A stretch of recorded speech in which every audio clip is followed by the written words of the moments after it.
दुकान में हल्की सी भीड़ थी। बाहर धूप तेज थी और अंदर ठंडी हवा में भी एक अजीब सी बेचैनी घुली हुई थी। सूरज अपने छोटे भाई के साथ खड़ा था और मुस्कुराते हुए बोला, चल आज तेरी भाभी के लिए कुछ खास लेते हैं। अचानक लिया गया तोहफा ही सबसे ज्यादा खुशी देता है। भाई ने हंसते हुए कहा, अरे भैया, आपकी और भाभी की मोहब्बत के चक्कर में मेरी परेड हो रही है, धूप में घुमाए जा रहे हो। लेकिन उसकी आंखों में भी उत्सुकता साफ दिख रही थी। दुकानदार ने एक एक करके गहने दिखाने शुरू किए, चमचमाते हार, झिलमिलाते कंगन और नाजुक से पेंडेंट। तभी सूरज की नजर एक छोटे से लेकिन बेहद खूबसूरत पेंडेंट पर टिक गई। उसने उसे उठाकर देखा। रोशनी में वो किसी सपने की तरह चमक रहा था। दुकानदार बोला, भैया, इससे प्यारा तोहफा एक पति अपनी पत्नी को दे ही नहीं सकता। सूरज के चेहरे पर एक हल्की मुस्कान फैल गई, मानो उसकी सारी थकान उसी पल उतर गई हो। कीमत पूछी तो पता चला कि वो ज्यादा महंगा नहीं था, बस 500 रुपए।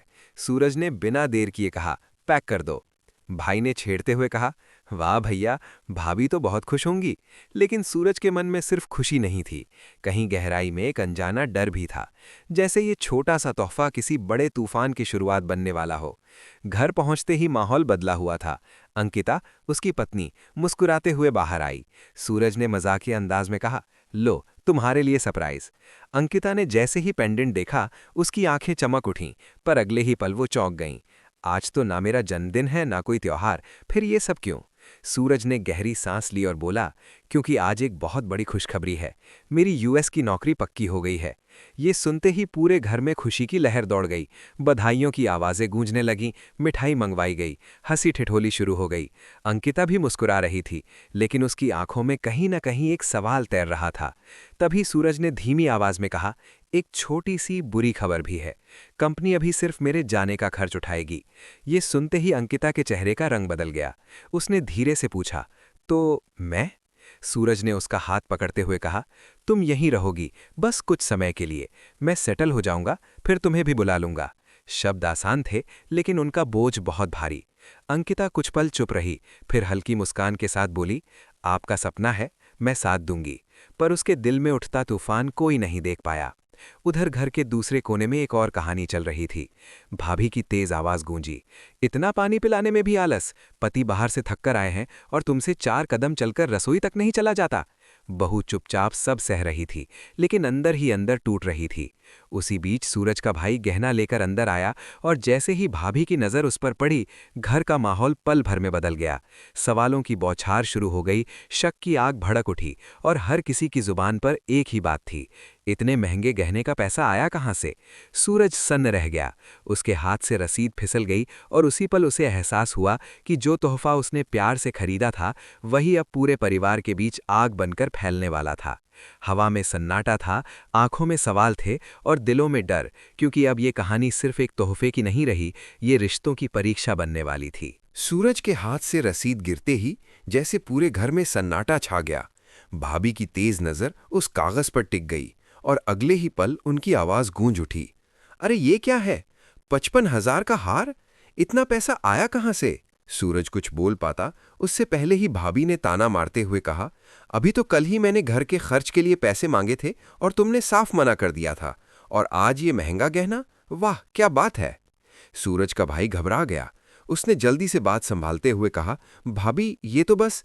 लेकिन भाभी ने उसकी बात काट दी, चुप रह, तुझे तो मैं बाद में देखूंगी। पहले ये बताओ कि इतनी बड़ी रकम किसकी इजाजत से खर्च की? सूरज ने धीरे से कहा, भाभी ये मैंने अपनी पत्नी के लिए लिया है। इतना सुनते ही जैसे आग में घी पड़ गया। भाभी का गुस्सा और भड़क उठा, पत्नी के लिए? और मां की जरूरतों का क्या? क्या अब इस घर में सिर्फ बहुओं की खुशियों की कीमत है? ये सुनकर मां भी बाहर आ गईं। उनका चेहरा सख्त था, आंखों में नाराजगी साफ झलक रही थी। सूरज, तू जानता है कि इस घर में हर खर्च सोच समझकर होता है, फिर ये इतना बड़ा फैसला अकेले कैसे ले लिया? सूरज कुछ पल चुप रहा, फिर बोला, मां मैंने कोई गलत काम नहीं किया, बस अपनी पत्नी को खुश करना चाहा। लेकिन उसकी बात किसी के कानों तक नहीं पहुंची। भाभी ने तंज कसते हुए कहा, अभी शादी भी नहीं हुई है और इतना बड़ा तोहफा? कल को ये बहू आएगी तो पूरे घर पर राज करेगी और हम सब देखते रह जाएंगे। ये सुनकर अंकिता अंदर से कांप उठी। वो धीरे धीरे बाहर आई और बोली, भाभी इसमें मेरी कोई जिद नहीं थी, ये सब सूरज ने अपनी मर्जी से किया है। लेकिन उसकी सफाई भी बेकार गई। भाभी ने उसकी ओर देखते हुए कहा, अभी से बचाव शुरू कर दिया? वाह क्या चालाकी है! सूरज का भाई बीच बचाव करने लगा, भाभी बात को इतना मत बढ़ाइए, पर उसकी बात पर किसी ने ध्यान नहीं दिया। माँ ने गहरी सांस लेते हुए कहा, इस घर में हर रिश्ते की अपनी मर्यादा है सूरज, और तूने आज उस मर्यादा को तोड़ा है। सूरज का दिल भारी हो गया। उसे लगा जैसे उसकी सारी मेहनत, उसकी सारी नीयत पर सवाल खड़े कर दिए गए हों। उसी वक्त भाभी ने अचानक एक और सवाल दाग दिया, और ये जो पैसे दिए गए हैं, कहीं कर्ज तो नहीं लिया? ये सुनकर घर में फिर से सन्नाटा छा गया। सूरज की आंखें झुक गईं, और इसी खामोशी ने शक को और गहरा कर दिया। अंकिता ने धीरे से उसका हाथ पकड़ा, मानो कहना चाहती हो कि वो उसके साथ है, लेकिन सूरज जानता था कि अब हालात उसके काबू से बाहर जा चुके हैं। भाभी ने तीखी आवाज में कहा, अगर सच नहीं बताया ना, तो समझ लो आज के बाद इस घर में तुम्हारी कोई जगह नहीं। ये शब्द किसी वार की तरह लगे। सूरज ने गहरी सांस ली और मन ही मन सोचा कि जिस घर के लिए उसने दिन रात मेहनत की, आज वही घर उसे कटघरे में खड़ा कर रहा है। बाहर आंगन में धूप ढल रही थी, पर घर के अंदर तनाव की अंधेरी परछाइयां फैलती जा रही थीं, और हर किसी को लग रहा था कि ये तूफान अभी थमने वाला नहीं है, बल्कि आगे और भी बड़े खुलासे होने वाले हैं, जो इन रिश्तों की जड़ों को हिला देंगे। भाभी के तीखे सवालों के बाद सूरज कुछ पल तक चुप खड़ा रहा, जैसे शब्द ढूंढ रहा हो। फिर उसने धीमी लेकिन दृढ़ आवाज में कहा, मैंने कोई कर्ज नहीं लिया है, ये पैसे मेरी मेहनत की कमाई है। पर उसके शब्दों में आत्मविश्वास कम और दर्द ज्यादा था। मां ने उसकी ओर देखते हुए कहा, बेटा हमें तुम पर भरोसा है, लेकिन घर के हालात भी तो देखो, हर महीने खर्च बढ़ता जा रहा है, ऐसे में इतना बड़ा तोहफा। उनकी बात अधूरी रह गई, लेकिन उसका मतलब सब समझ गए। अंकिता की आंखें भर आईं। उसने धीरे से कहा, माँ जी, अगर मेरी वजह से घर में तनाव बढ़ रहा है, तो मैं ये गहना वापस कर दूंगी। ये सुनकर सूरज चौंक गया। नहीं अंकिता, ये तुम्हारे लिए है, इसे वापस करने की बात मत करो। तभी भाभी ने व्यंग करते हुए कहा, वाह कितनी महान बहू है, पहले गहना ले लो और फिर नाटक करो लौटाने का। ये सुनकर अंकिता का दिल टूट गया। उसकी आवाज कांपने लगी, भाभी मैं कोई नाटक नहीं कर रही, बस घर की शांति चाहती हूं। सूरज का भाई बीच में आया और बोला, भाभी आप बेवजह बात को तूल दे रही हैं। लेकिन भाभी ने उसे घूरते हुए कहा, तू चुप रह, तेरी वजह से ही ये सब हुआ है। अगर तू दुकान पर इसे रोक देता तो आज ये नौबत ना आती। भाई का चेहरा उतर गया। उसे लगा जैसे सारी गलती उसी पर डाल दी गई हो। घर का माहौल इतना भारी हो चुका था कि सांस लेना मुश्किल लग रहा था। तभी बाहर से पड़ोसन की आवाज आई, अरे बहू जरा पानी तो दे दो। लेकिन अंदर कोई हिलने को तैयार नहीं था। सूरज ने खुद जाकर पानी दिया और लौटते वक्त देखा कि भाभी मां के कान में कुछ फुसफुसा रही हैं। उनके चेहरे पर एक अजीब सी चालाक मुस्कान थी। थोड़ी देर बाद मां ने सबको बैठक में बुलाया और कहा, अब बहुत हो गया, इस घर में रोज रोज झगड़ा नहीं चलेगा। सूरज तू कल ही ये गहना वापस कर दे, और जो पैसे बचे उन्हें घर के खर्च में लगा देना। यह सुनकर अंकिता की आंखों से आंसू बह निकले। उसने सूरज की ओर देखा, मानो कह रही हो कि वो उसकी वजह से उसका सपना कुचल दिया जा रहा है।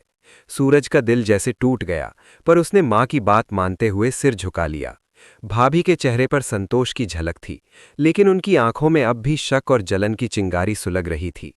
उसी रात सूरज छत पर अकेला बैठा आसमान की ओर देख रहा था। दूर कहीं बादल गरज रहे थे, मानो आने वाले तूफान का इशारा कर रहे हों।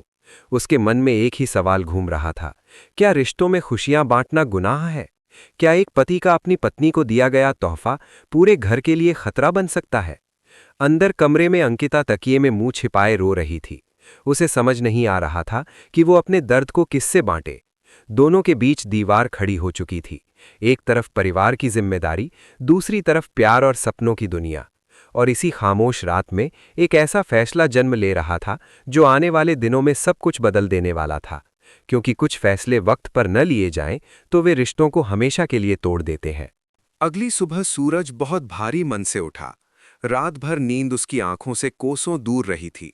बार बार मां की बात, भाभी के ताने और अंकिता के आंसू उसके दिमाग में गूंजते रहे थे। वो चुपचाप उठा, नहाया और पूजा के सामने खड़ा होकर देर तक हाथ जोड़े रहा, जैसे भगवान से हिम्मत मांग रहा हो कि वो आज का दिन सह सके। बाहर आंगन में भाभी पहले से मौजूद थीं। उनकी नजर सूरज पर पड़ी तो वे तिरछी मुस्कान के साथ बोलीं, आज गहना वापस करने जा रहे हो ना? अच्छा है, कम से कम अक्ल तो आई। सूरज ने बिना कुछ कहे सिर झुका लिया और दुकान की ओर निकल पड़ा। रास्ते भर उसके कदम भारी थे। हर कदम के साथ दिल और भी बोझिल होता जा रहा था।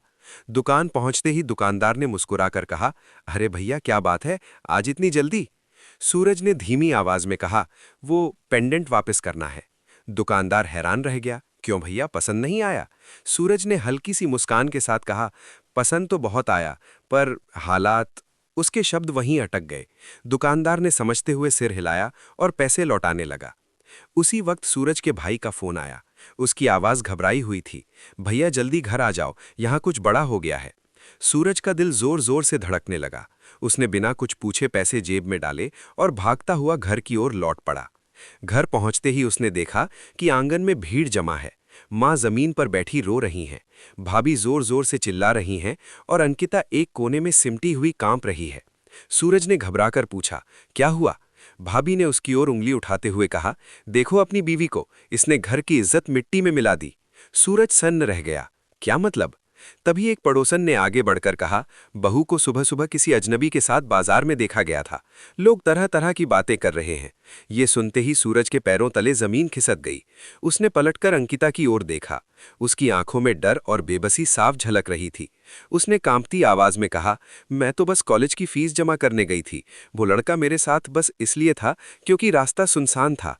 लेकिन उसकी सफाई को किसी ने नहीं सुना। भाभी ने ताना मारते हुए कहा, अरे वाह, अब नए नए बहाने भी सीख लिए। माँ ने रोते हुए कहा, सूरज मैं तुझे क्या मुंह दिखाऊंगी, लोग क्या कहेंगे? सूरज का दिल फटने को हो गया। उसे समझ नहीं आ रहा था कि वो किस पर भरोसा करे। एक तरफ उसकी पत्नी थी जिसका साथ निभाने का वादा उसने 7 फेरों में किया था, और दूसरी तरफ उसका परिवार जिसकी इज्जत उसकी रग रग में बसी थी। बाहर खड़े लोग कानाफूसी चल रहे थे। हर कोई अपनी कहानी गढ़ रहा था और सच कहीं भी नजर नहीं आ रहा था। सूरज ने गहरी सांस ली और ऊंची आवाज में कहा, बस बहुत हो गया। जब तक सच्चाई सामने नहीं आती कोई भी किसी पर इल्जाम नहीं लगाएगा। उसकी आवाज में इतना दर्द और गुस्सा था कि कुछ पल के लिए सब चुप हो गए। लेकिन ये खामोशी भी ज्यादा देर नहीं टिकी, क्योंकि सूरज जानता था कि ये सिर्फ शुरुआत है। असली परीक्षा तो अब शुरू होने वाली है, जहां उसे अपने प्यार, अपने विश्वास और अपने परिवार के बीच सबसे कठिन फैसला लेना पड़ेगा। सूरज की तेज आवाज से आंगन में कुछ पल के लिए सन्नाटा छा गया, जैसे सबकी सांसें एक साथ थम गई हों। पर यह खामोशी ज्यादा देर टिक न सकी, क्योंकि भाभी की जुबान फिर चल पड़ी। सच्चाई? कौन सी सच्चाई? जब सबने अपनी आंखों से देख लिया तब और क्या बचा है? सूरज ने गुस्से में कहा, देखा क्या है आपने? सिर्फ एक लड़की को किसी के साथ चलते देख लिया और उस पर चरित्र का फैसला सुना दिया। उसकी आंखों में आग थी, आवाज कांप रही थी। अगर आज मेरी जगह कोई और होता तो क्या आप उसी का सवाल उठाती?